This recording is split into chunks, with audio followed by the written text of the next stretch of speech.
It is indeed a pleasure to have this privilege to play here for you. We intend to give you a very fine program, so just settle back, relax, and enjoy the moment.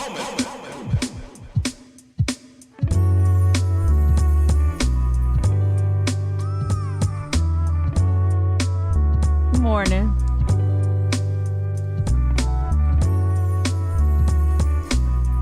How y'all doing? Yeah, good morning. Oh my goodness. I try not to be problematic. I'm trying not to be problematic in how I characterize this morning's show, this morning's topics. Like, I'm trying not to be problematic in terms of like how I characterize things, and I'm serious. Like, I don't want to come off ableist, but it's just some utter nuttiness dominating the headlines, local headlines, national headlines, state level headlines. And yeah, I teased it out in the description this morning for YouTube, Twitter, Twitch, what all that. I teased it out as some GOP cray-cray. Some GOP cray-cray. So I'm trying to I just want to distill some of this information. How you doing? Hey, Whiskey Neat. Hey, D. Bartlett. Hey, Jessica. Good morning. Good morning. I know, right? The natural, right? I'm getting the light behind me is doing me a couple favors, right? And then the NARS Foundation is doing a few favors as well. And I got my ring light situation situated. Oh, I don't have my glasses. Oh, damn. It's over there by the romance novels. We're gonna make it work. If I gotta get up, I will. Especially while we let something play. Maybe do that. But let's hop into it. It's a lot going on this morning. Let's start off what we always do. You love my occasional use of Yiddish. I know, right? Mishigas.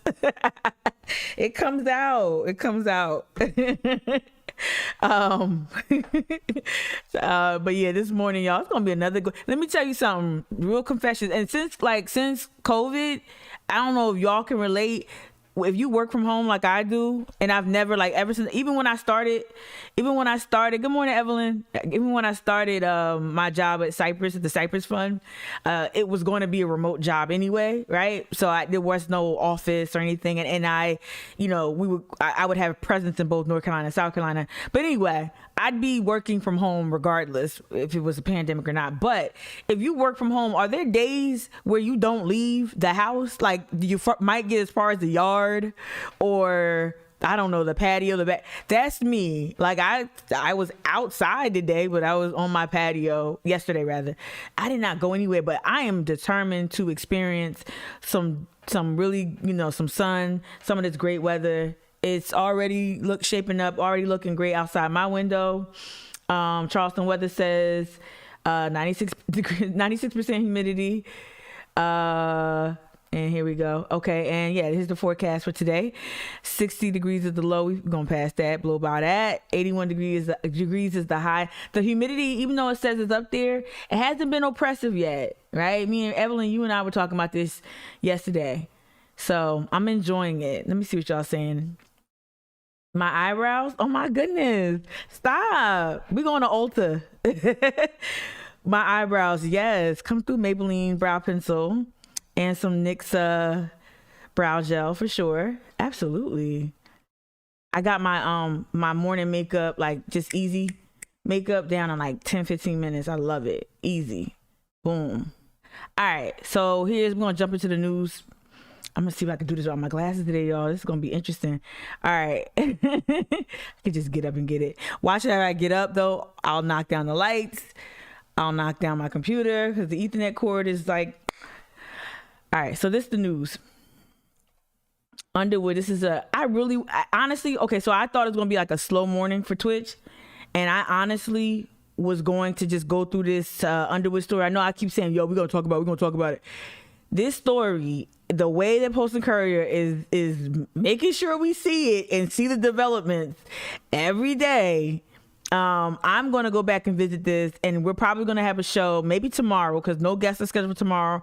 Remember, Friday at 8, Fernando Soto Golden is coming, and I'm going to interview him at 8 o'clock on Friday. But maybe tomorrow, well, we're going to be talking about what happened last night tomorrow, so maybe not. But we're going to figure out a time and place for this Underwood story and talk about all things South Carolina sheriffs, all of that, right? Yeah. So yeah, we're going to jump into this. So this story has been featured prominently. I think the Sunday paper featured it on the front. Just throughout the past, I would say 60 days, I've seen a lot of coverage of this because it's a huge story, right? So we're going to get into that. All right. Also, here's some morning highlights from the Post and Courier. Make sure you're using your library card to access it. Good morning, Letitia, watching on Facebook. Anyone watching on Facebook, hey, thanks for your question yesterday, Letitia. Really appreciated it. Really appreciated it, yeah. Charleston City Council decides to keep November election. Remember, we talked about the census. Hey, new follower. Remember, we talked about the census apportionment data and how that might mean changes. We saw that we did not pick up a congressional seat yesterday during the Twitch live stream. We saw that. Oh boy, hopefully this is a good thing. Hopefully, yeah. So we saw that, and we also knew that before that the council was waiting on some things. This is gonna be interesting, y'all. I'm gonna see. I don't know if I can turn that off. All right. I never had 3 follows like that. So good morning.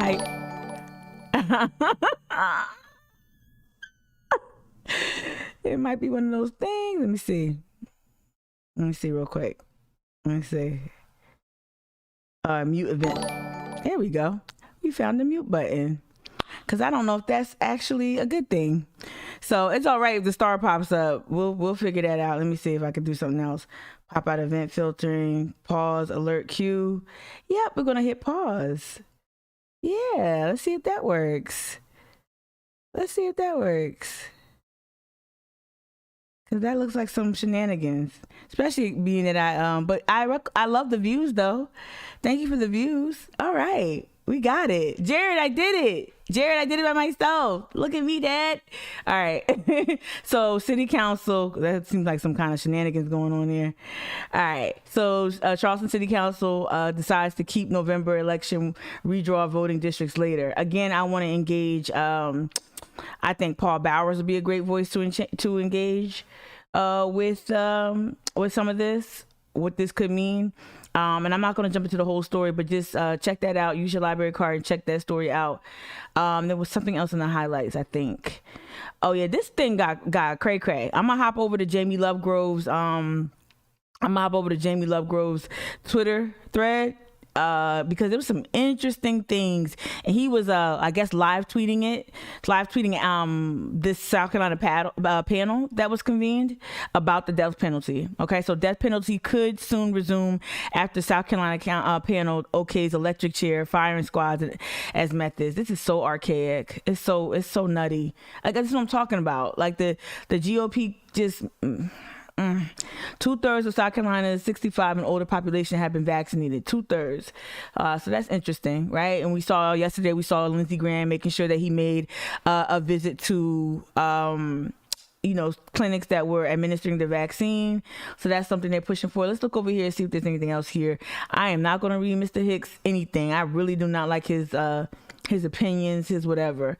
Cunningham faces long odds in governor's race. He's been there before. Yeah, not going to read that. I was just checking out on the side here. All right, I'm going to close this. We're going to head to the front page of the Post and Courier. All right. So this is the front page. Again, that sheriff story, Sheriff Underwood. Definitely got to read this. Y'all, they just been putting it in our face so much, right? This is interesting. So this is some of the cray-cray. I'm going to attribute this to the GOP, right? I think shout out to the Instagram follower. I can't remember which one it was. I'm so sorry. Please don't at me. If you're in here, I don't know if you watch my live streams, but shout out to the Instagram follower who sent me screenshots of the Mount Pleasant families, like a Facebook group, where KKK Corey has infiltrated a parents group that's trying to activate and plan and protest masks at schools and those ordinances and whatnot. I can't confirm that's KKK Corey. I don't know. He's not carrying a car stereo under his arm, nor is he wearing a hood. Shit, I don't see. No, I don't know, y'all. So without those traditional signs of white supremacy, I can't really make it out. And don't ever let the rainbow flag fool you. So it says protesters here. Parents battle mask rules. Protesters urge schools to do the right thing and let kids have the gift of normalcy. But experts say virus prevention is still important. As we heard, and you probably heard this morning, maybe you haven't, yesterday evening, the CDC has relaxed certain guidelines and restrictions around wearing your mask outdoors. And they released this whole infographic about like what's safe for fully vaccinated people versus, what's more of a risk for those who aren't vaccinated. So anyway, but being indoors and in close confines is still an issue and still a concern. But it's just interesting, like at the tail end of the coronavirus, as restrictions are easing up across the country, it's interesting how like this has gotten even more and more robust, right? Women in Mount Pleasant are just, believe me, I could write a book on them, especially the boutique owning glitterati.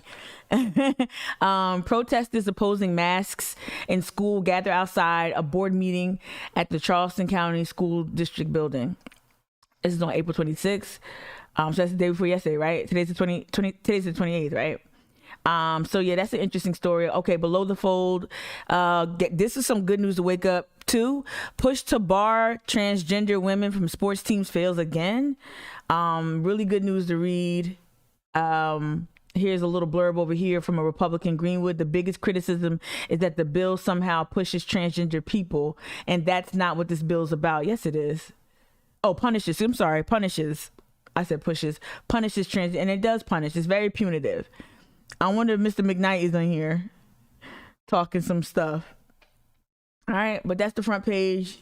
Yep. Here's another story over here to the far right. Prisons, MUSC form a care alliance. We know that our imprisoned population, our incarcerated population, really doesn't have adequate care. We've seen this exacerbated by the pandemic. And I know people, again, I know my followers kind of struggle with, like, when I say, when we advocate for folks, or they might struggle even with my abolitionist views. I don't believe anyone should be in jail. I don't believe that our current justice system or our current carceral system does anything to bring about justice, to repair harms done by folks who cause harm, and nothing underscores the uselessness of our current carceral system more like what we've seen folks who are behind bars, what they've had to endure, especially during times of crisis. And not just the pandemic. A few years ago, shout out to the homie Kim, I did a show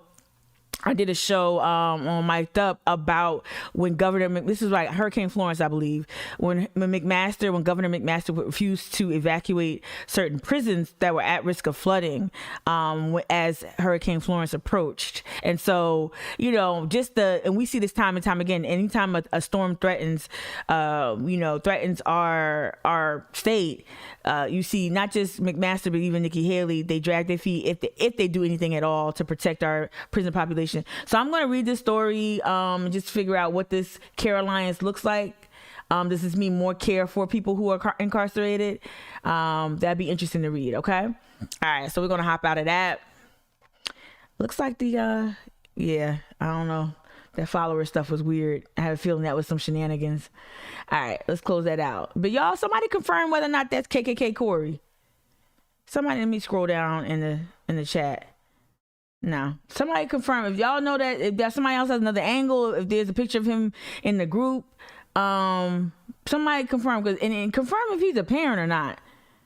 Like, dude, that's just weird. I mean, I've advocated for kids. I've been a part of a school board meeting shutdown. But I was there to try to protect the kids a little bit, All right. Yeah, like I said, hop over to Twitter. Make sure you take a gander at Jamie Lovegrove's. I'm gonna do this before we get into the videos, y'all. Let me get. Well, this is the video.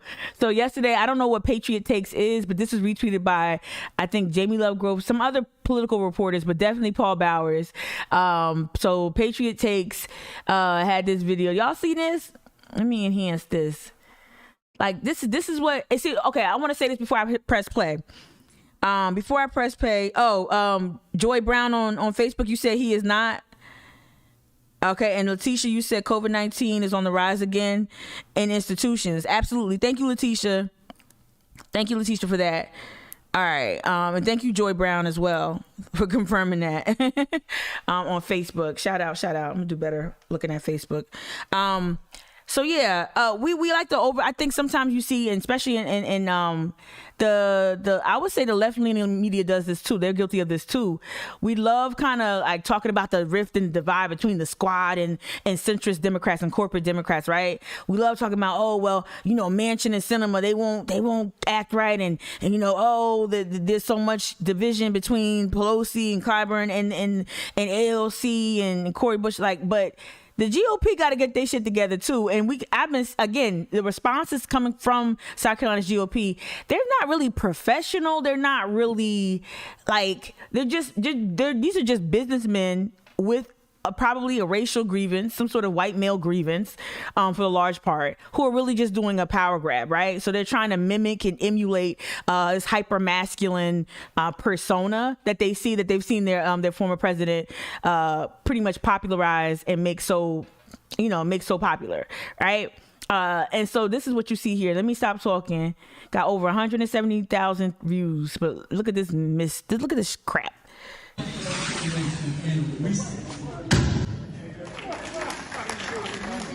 I know about you and Lindsay. You need to get out of the race now. Nothing can stop what's going to come. Yo, if this was a WWE battle, is this like Republican Ric Flair? What's this? If this was WWE, like classic WWE, even though Ric Flair didn't do, I know, but y'all know what I'm talking about. This classic wrestling, pro wrestling. Who's this? Who is Lin Wood? This kooky guy, and who's the current chairman of the GOP? Who would he be? You are supporting Chinese pornography. I know. Just get your stuff off the internet, buddy. I know about you and Lindsay. You don't know anything. You don't know what's going to happen. Nothing's going to stop it. Nothing's going to happen with you. It's going to come out. You need to accept that. Hey, bring it on out, buddy. Come on. I don't think you want to bring it out, but it's going to come out. Come on. He don't seem too confident to me. I'm looking at body language. Bring it on out, buddy. Come on, buddy. Come on. Where all that rough talk? Where all that rough talk? Yeah, I ain't one for tipping my hand. I'm just gonna give it to you raw. I'm gonna give it to you. Whatever I got, I'm just gonna unload. I'm gonna unload on you. You and Lindsay, it's gonna come out, Drew. So Linwood is against Lindsey Graham. So is he competing for Trump's affections? Is this what a really fucked up version of The Bachelor? I'm trying to tell you. Bring it on, Lynn. I'm trying to tell you. Or maybe Bad Girls Club is more. No, Flavor of Love. Flavor of Love, that was really combative and got physically aggressive, and they were vying for someone's attention. Flavor of Love. This is a GOP version of Flavor of Love. I'm dating myself. I heard you. Soon you'll hear from other people.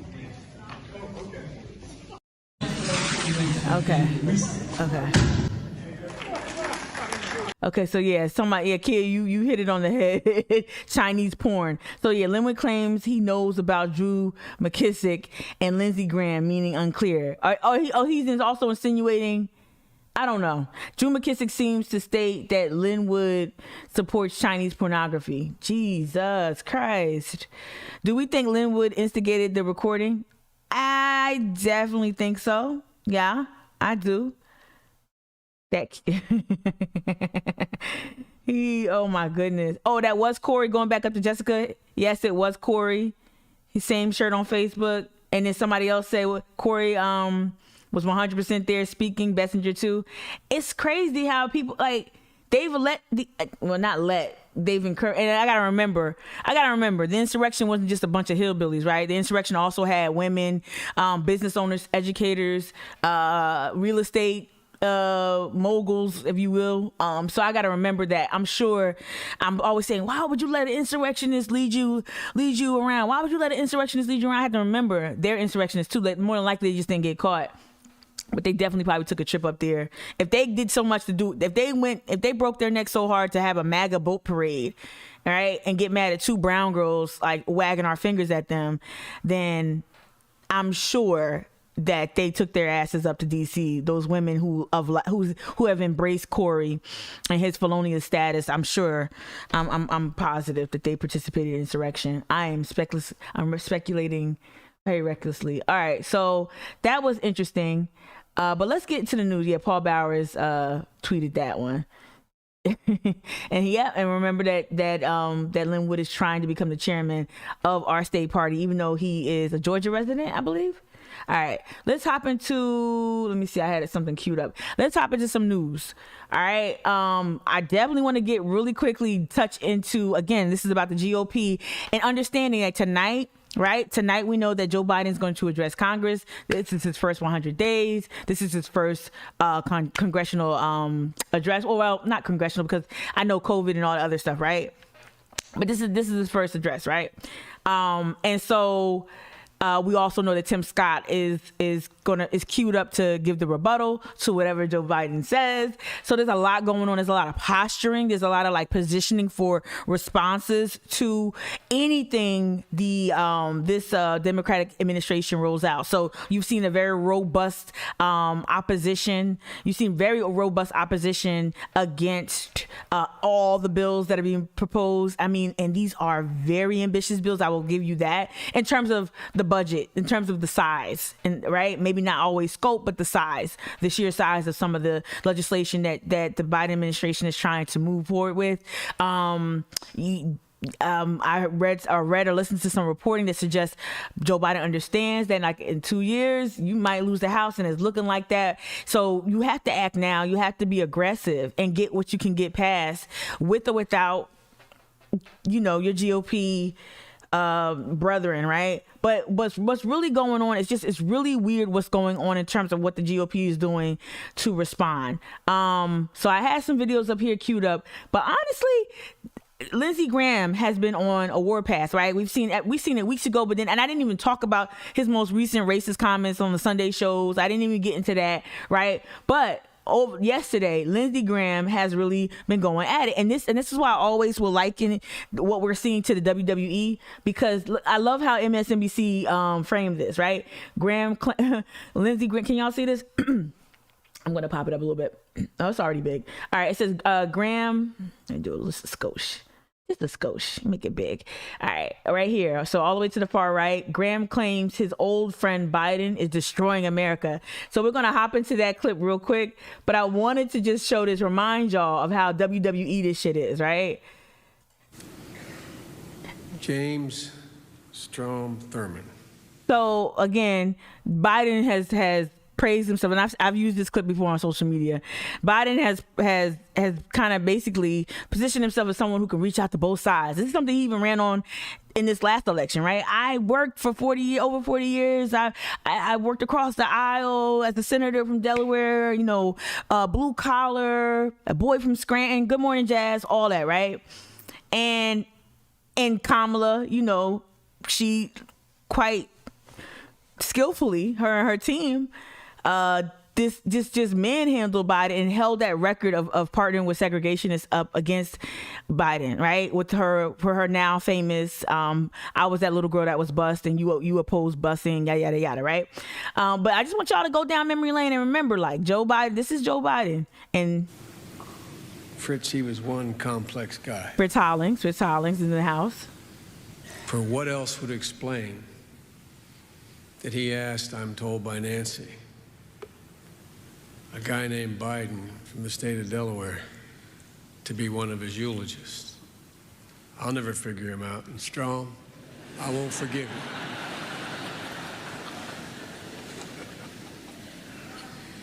you. He said he was complex. Is complex is that a euphemism for racist?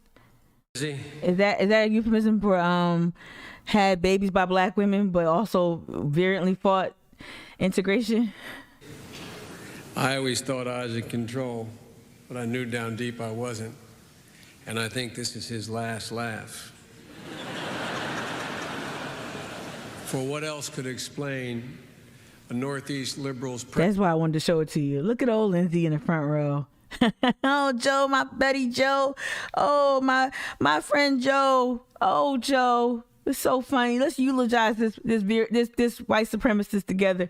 Oh, they've been friends. This is all WWE. This is all kabuki theater. This is just so much posturing and histrionics, all the words that imply that this is a performance. I want you to remind you, I wanted to remind you all, and folks who don't follow me on Instagram specifically, like, I love going through the archive and reminding you who these people were, who they are, how when they get off the camera, when they take the mic off, when they get behind the scenes, when they get in the green rooms, they are friends, right? And this is why you have to hold your lawmakers accountable and remember all the times where these two sides came together, right? So when we flip back to Lindsey Graham right here, saying that Joe Biden and going on this war path, again, the Sunday shows was more recent, but going on this war path about Joe Biden and trying to create this caricature. Remember, they don't have the convenient aid that is a black man in office, right? A scary black man with a scary last name, right? They don't have that as a convenient tool to help other the president. So now they're going to try to tell you that Joe Biden is this radical progressive. Dude ain't been radical ever, right? So that's interesting to see that in real time. Let me click on it real quick. All right.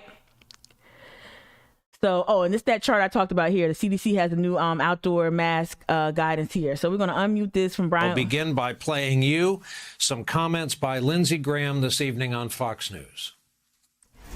This saves me from actually clicking on the Fox News clip because I can't. I'm trying not to give Hannity any clicks. Don't win in 2022, we should have our ass kicked because they're destroying our country. People are dumbfounded about how liberal Joe Biden's been. It's going to be a blowout year for Republicans. If this election is about policy, we're going to win.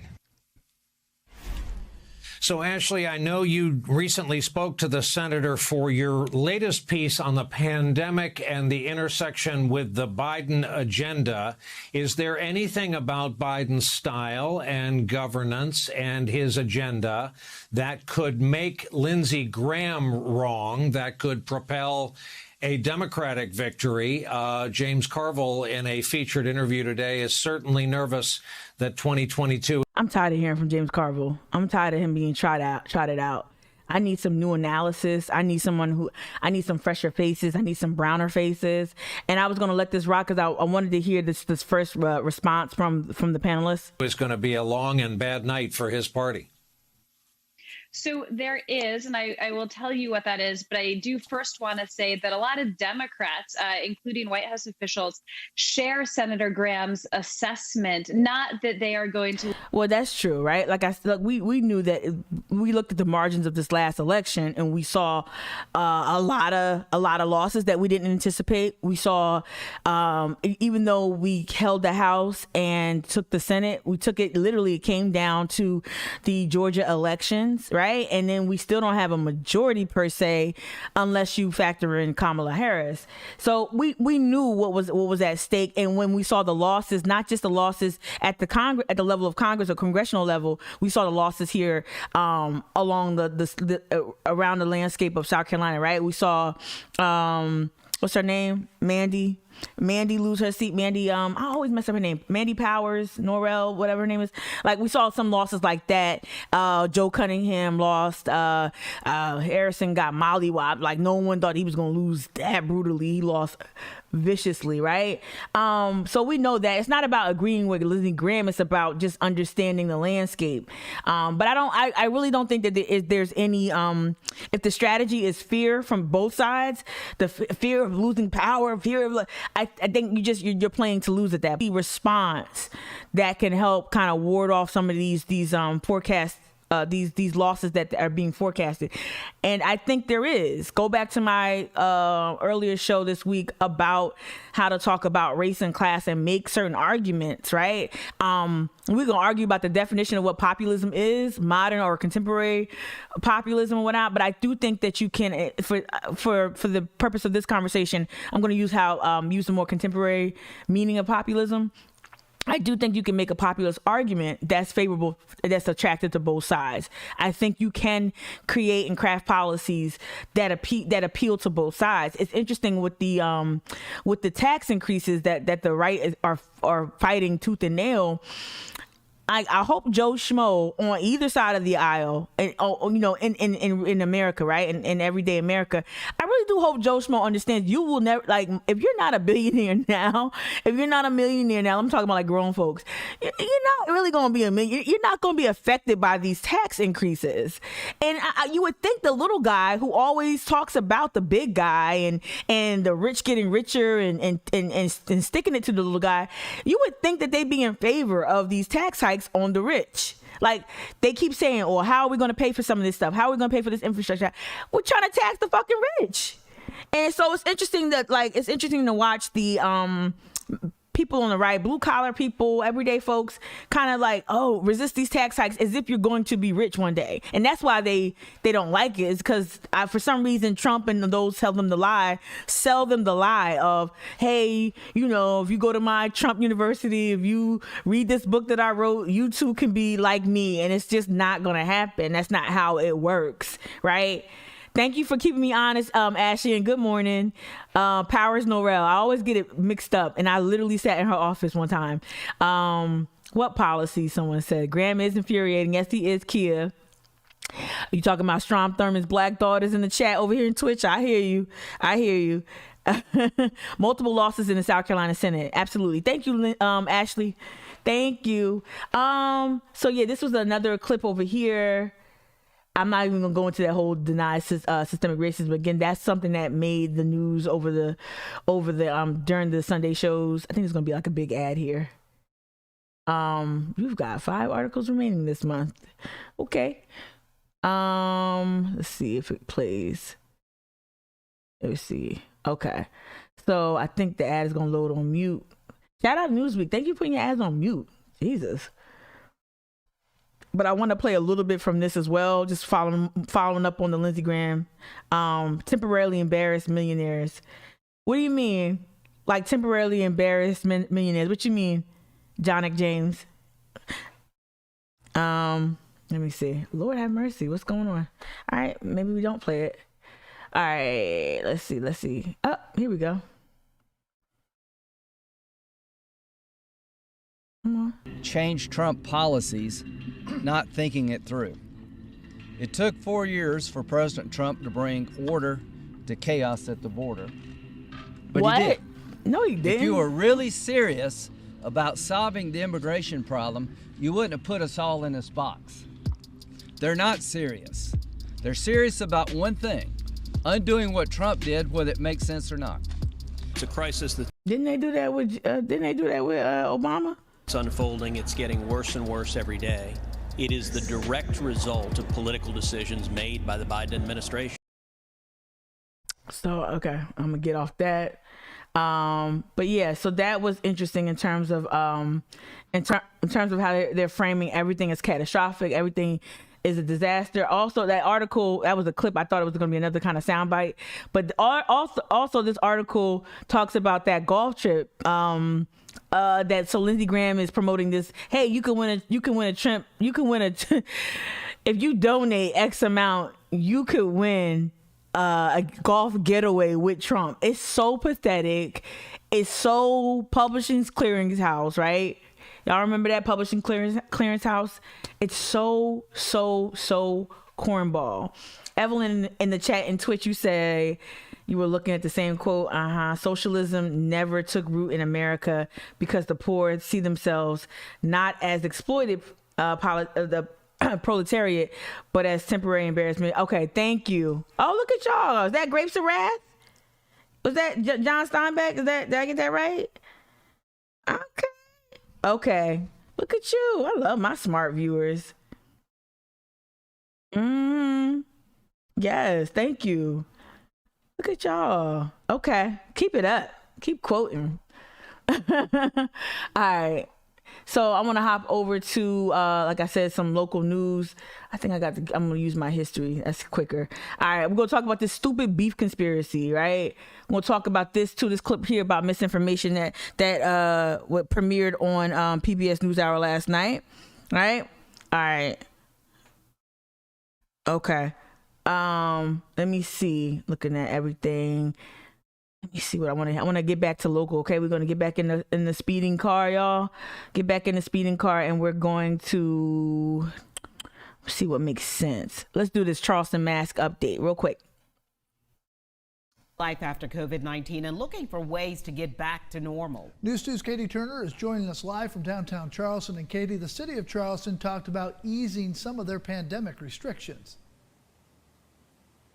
Yeah, Brennan, leaders discussed many options, but they say their top priority remains the same, slowing the spread of this virus at all costs. A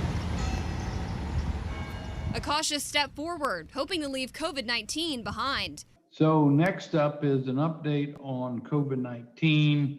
The city of Charleston hitting the 2-week mark with no outdoor mask requirement. City leaders are breathing. Why do they have a squirrel? What? I was looking in the chat real quick.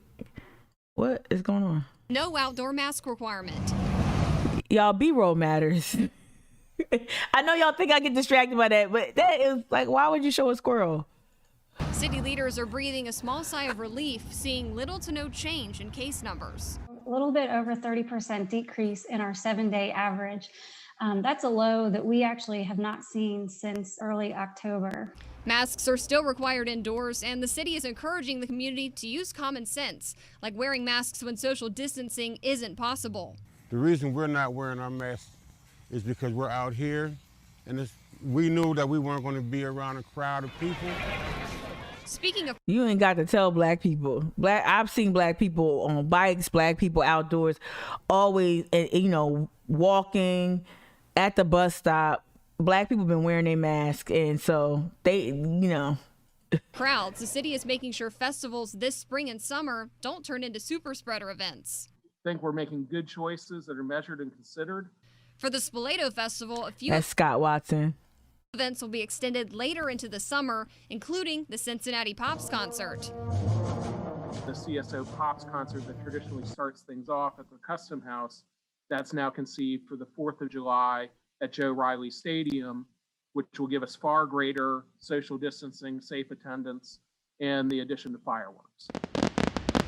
For months, President Biden has been using that 4th of July date to declare the nation's independence from COVID. Joe Biden's doing a lot around, I think, significant dates, like withdrawing the troops by September 11th, July 4th being the time when we can, like, I want y'all just to keep your eye on a lot of these, like, patriotic, almost like military themed milestone marks. It's just interesting. July 4th, September 11th. COVID-19. However, he says if more Americans don't get vaccinated, that celebration may not be happening here in the Low Country or anywhere else. The bottom line is clear. If you're vaccinated, you can do more things more safely, both outdoors as well as indoors. City leaders say they're going to be keeping an eye on the numbers and potentially loosening restrictions as summer approaches. For now, live in downtown Charleston, I'm Katie Turner. Count on 2. And so, like, I watch city council meetings often, right? And I've seen the arguments being made about rolling back certain restrictions. We've seen council people like Shealy make the argument based on MUSC's data or DHEC's data, right? But what you'll also see is KKK Corey and Bear Spray Bessinger. They'll claim victory once, like when they claimed victory after the mask ordinance was not extended that last time, and Corey got in his probably stolen vehicle allegedly, and he was like, or maybe it's that shitty Xterra, two-tone Xterra, I don't know, whatever. He was inside a vehicle. Hopefully it wasn't stolen. But KKK Corey, he was in the car and he was claiming victory over, like, you guys, we did it. We ended the mask. Dude, what you talking about? You've been protesting the masks since day one. You didn't do shit. The data, like, they made an argument. Hey, we don't have to extend it. Our numbers are going down, and they continue this week. Even like as you just saw, we're still seeing some significant dips in infection rates and whatnot, right? Save for a few areas, as Letitia pointed out, right? Like in institutions and prisons and whatnot. But like, we did it, guys. We did it. We finally did it. Dude, calm down. You ain't do shit but break in and enter, bitch. Get the fuck out of here. Anyway, it's so funny because they're gonna do the same thing with the school stuff. It ain't got shit to do with what Wally Spearman and them are deciding at the State House. But you're gonna claim victory when we are rolling back. It's over a year later. What are you claiming victory for? It's just weird shit. Weird stuff, guys. We did it. Guys, we did it. All right. So let me see what else I wanted to talk about. I really don't care about this dumb open carry legislation. Y'all, I encourage you all to take a look at it. I don't have the patience for it. I don't have patience at all. That was a good story about Benedict College. I can't get to. Let's go right here. The state budget, I believe. The budget, they have about $10.6 billion in state revenue that they need to allocate. News 19's Julia Kaufman joins us now live from in front of the State House with the latest. Julia. Yeah, Darcy, they're still working. I'm looking in the chat. I see you, Bales out? I see you. Kid, you can always watch TV. That's why I did Twitch. We're going to watch TV together. We might watch The Address tonight. I might hop on Twitch during The Address. So if y'all want to watch that with me, I won't probably start and stop it. Maybe. I might mute it. On the budget. They're expected to have a late night tonight. The House passed their version of the budget last month. Now it's the Senate's turn, and they have an additional $1.7 billion to spend or to allocate, and that's thanks to new surplus revenue projections. So they plan to put that money toward hundreds of different agencies and projects, but here are a few things to note. So first, the Office of Regulatory Staff may get millions to create an office and hire employees specifically dedicated to broadband expansion projects. The Department of Natural Resources could be getting funds to hire 30 new officers. $60 million may go to need-based aid for low-income students for their future college tuition. Police officers, teachers, and state employees. I'm going to ask Ashley and Court, if y'all watching, to help us kind of contextualize some of this budget news. It looks like it was going into the wee hours in terms of what's going to pass, what's being negotiated. So I'm going to ask y'all to keep us honest if there's an update on the budget. Let's talk about it. All right. Again, tonight at 9, Joe Biden's going to give his congressional address. Lindsey, I'm not going to click on that because that's Hannity. That's Lindsey Graham doing Lindsey Graham things. Let me see. Real quick, trying to go fast. Y'all know I don't like using. I'm gonna just look. We're just gonna peruse the local news here.